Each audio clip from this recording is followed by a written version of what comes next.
증상이 별로 아무렇지 않으신 분들도 있는데 생리통이 심하신 분은 엄청 심하시거든요. 맞아요. 근데 그게 장이랑 연관돼서 같이 심하시면 정말 엉엉 우시긴 해서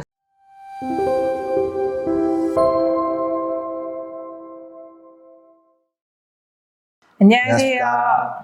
대장문외과 대장장인 한윤대입니다. 산부인과 전문의 유지연입니다. 제가 예전에 레지던트 때인가 환자가 생리 때만 되면 항문에서 피가 나요. 그게 왜 그러냐면 자궁내막증이 있는 경우에 이제 이게 자궁내막증이라고 하는 건 자궁내막의 조직이 뭐 자궁이나 난소나 주변 장기에 이렇게 퍼져 있는 걸 자궁내막증이라고 하는데, 그리고 일부는 정말 이게 장에 가서 더 이렇게 붙어 있는 경우가 있어요. 그럼 걔가 생리 때 자궁내막이 막 피를 흘리는 것처럼 막 장에 이렇게 막 피를 흘려요. 그러면은 이상하잖아요.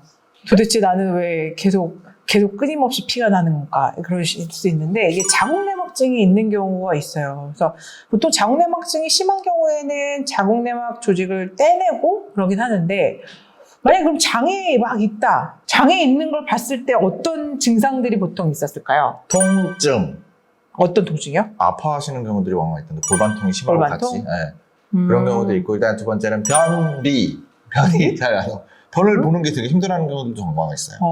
그리고 이게 되게 심해져서 장을 파고드는 경우들이 있는데 파고들면 장내 관강이 좁아지는 경우가 생겨서 변비가 생깁니다. 정말. 그래서 장을 자릅니다. 네. 근데 생각해보면 자궁이나 난소가 있는 위치가 생각보다 장에 되게 아래쪽에 있잖아요. 네. 그래서 수술하기가 좀 어렵죠. 그러니까요. 네.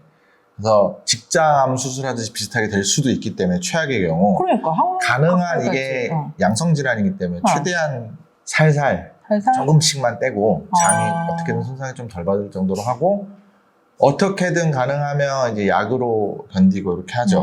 그러려고 노력하고, 예전에 보니까 이제 가능하면 임신을 안 했던 분들 임신을 권유하죠. 그렇게 되더라고요. 네.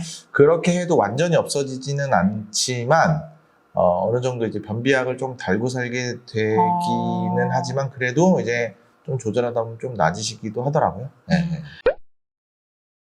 맞아요. 자궁내막증은 주변 조직으로 막 퍼져서 흔히 말하는 유착이라고 하는 게, 이제 원래 장기끼리 붙지 말아야 되는 게 서로 붙어서 막 저희끼리 막 얘기하는 거, 떡이 됐어, 막 이렇게 얘기하거든요. 그렇죠. 막 알 수 없는 막 조직이 됐어. 그러는데, 그러면 이제 통증이 좀 심하시긴 한데, 저는 지금 말씀하신 것처럼 이렇게 다양한 증상이 있을 거라고는 생각을 못했어요. 그래서 보통 당연히 장의 일부만 이렇게 자르겠지 했는데, 잠깐 생각해보니까 자궁이랑 난소가 너무 아래쪽에 있기 때문에 장이 붙어있으면 거기 아래쪽을 잘라야 되면 이거 진짜 좀 대략 난감인데, 약간 이런 생각이 드는 거죠. 맞아요. 그래서 어지간하면 진짜 완전히 다 제거하게 수술을 하지는 않습니다. 맞아요. 할 수가 없어요. 맞아요. 그 자궁내막증 수술하시는 교수님들도 보면 웬만한 조직들은 다 떼주시긴 한데, 그러고 나면 수술 후에 너무 좀 한동 아파해요.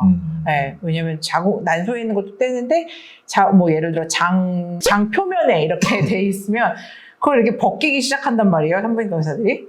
그러고 나면 이제 막 정말 막 수술 후에 수술했는데도 아파. 근데 그거는 산부인과 의사들이 할 수 있는 최선을 다해 주시는 것 같기는 하거든요. 근데 그러다 뚫릴 수 있을 거냐? 그렇죠. 그럼 뚫리면? 그렇게 되면 잘 안 낫는 경우도 생기면, 안 되면 뭐 장루를 뽑는 경우도 있죠.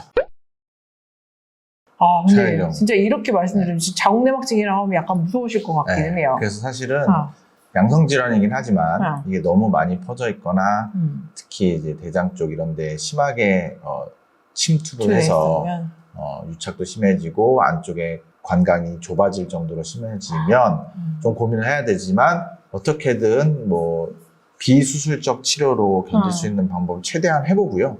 정 안 되면 어쩔 수 없이 수술을 감안하죠. 네. 왜냐면 증상이 별로 아무렇지 않으신 분들도 있는데 생리통이 심하신 분은 엄청 심하시거든요. 맞아요. 근데 그게 장이랑 연관돼서 같이 심하시면 정말 엉엉 우시긴 해서 맞아요.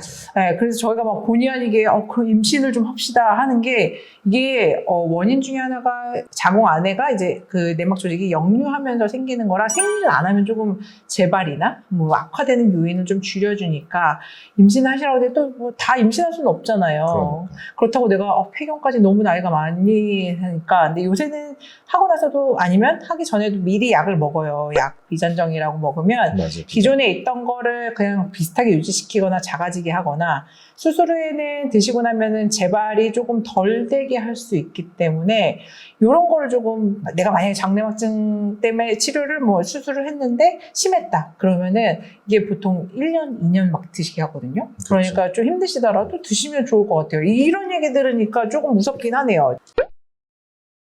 그래서 자궁내막증이 이렇게까지도 뭐 통증을 일으킬 수 있으니 내가 평소에 있는 증상과 다르게 너무 아프고 불편하고 근데 뭐 생리 주기에 따라 막 더 심해진다. 그러면 내가 자궁내막증이 있는지 한번 확인을 해보시는 것도 좋을 것 같습니다. 지금까지 유지연 황인대였습니다. 감사합니다.